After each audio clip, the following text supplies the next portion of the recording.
Hi, so I'm gonna do a couple of videos. They're all gonna just be in small pieces. So we're gonna do the pyrimidine synthesis, the purine synthesis, and then the hexose monophosphate pathway. I figured we would just start with this because we're gonna need the PRPP for both the purine and the pyrimidine synthesis, and I figured it might just be easier if we break it into smaller pieces because it's a lot of stuff. So I'm just going to do a brief review of the hexose monophosphate pathway. I'm not going to go through all of the intricate details. I'm just going to go through the parts that are related to the actual purine and pyrimidine synthesis.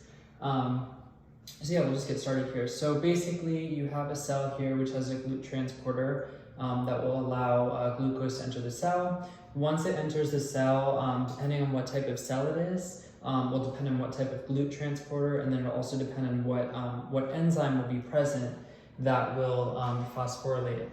So if it's a peripheral tissue, then it's going to be the hexokinase, and then if it's like the liver or the kidney, then it'll be a glucokinase, and it's going to phosphorylate it, so it's going to use ATP, and then I'll convert it to ADP.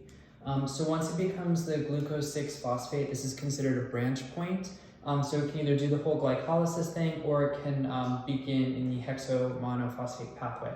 So I'm going to skip the glycolysis part just because it's not really involved in this whole mechanism. But it does occur, so just don't disregard it, even though I am.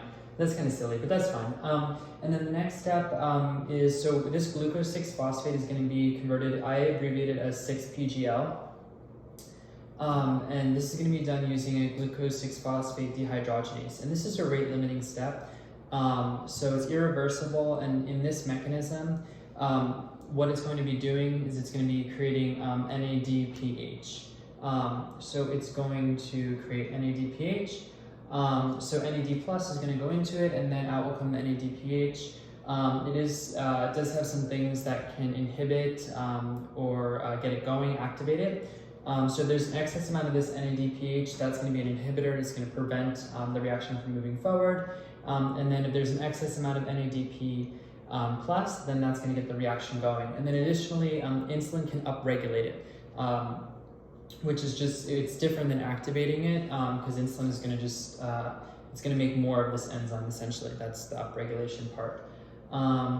And then the next thing that's going to happen is we're going to add a water to it using a lactonase, and then that's just going to take off the lactone, I believe, or move it around a bit, and then we'll have a 6-PG. Once it gets to this point, we're going to do somewhat of a similar mechanism, another dehydrogenase, and we're going to get more NADPH out of it, and then we're also going to knock off the CO2.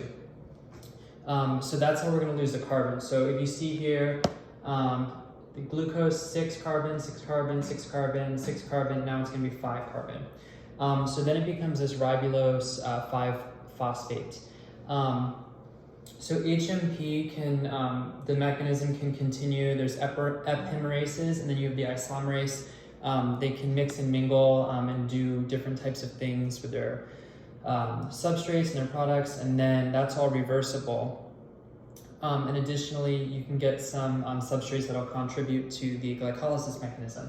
I'm not going to go into it just because I don't want to draw away from this from the actual purine pyrimidine synthesis mechanism, but just know that it is occurring. So the HMP, this is technically reversible if you're using epimerase, same with the isomerase. It's just going to be moving stuff around. So the isomerase is very important. It's going to convert this ribulose 5-phosphate into ribose 5-phosphate. And this is super important because now this is technically no longer considered the hexose monophosphate pathway. It's going to be a precursor step that will contribute to the pyrimidine and also the purine synthesis. So I'm just going to go over quickly this mechanism, and then I'll talk briefly about this. So the ribose 5-phosphate, you're going to add another phosphate to it, another 2 phosphates. So you're going to just hit it with an ATP, magnesium is going to be required, and then off will come an AMP, and then once you add those 2 phosphates to it, the enzyme that's going to be used is called PRPP synthetase, and it's going to create the PRPP, which is super important. And this is a step that has inhibitors and activators. Phosphate is going to be an activator, which makes sense because we want to add phosphates to this ribose 5-phosphate to get it into PRPP.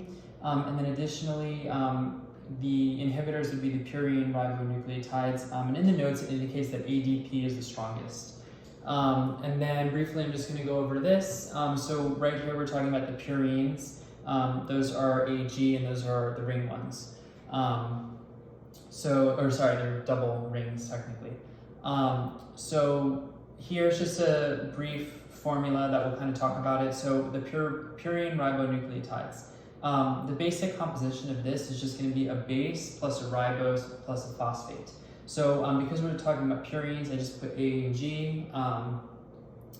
And then you're going to add your ribose or your sugar to it, which in this case is going to be the PRPP. And then you can add phosphates to it. So you can do monophosphate, you can do diphosphate, you can do triphosphate. So, we could have ADP, AMP, ATP, GMP, GTP, GDP. And this is just kind of the basic formula, and obviously the more phosphates you add, you just have to indicate it based on how many you have. So mono, di, or tri. So that's just the mechanism, and this is how we get our sugar, the PRPP. If you keep watching, I'm going to do a video on the purine synthesis and then the pyrimidine synthesis. If you have any questions, feel free to leave them in the comments. I hope that this helps. Thank you.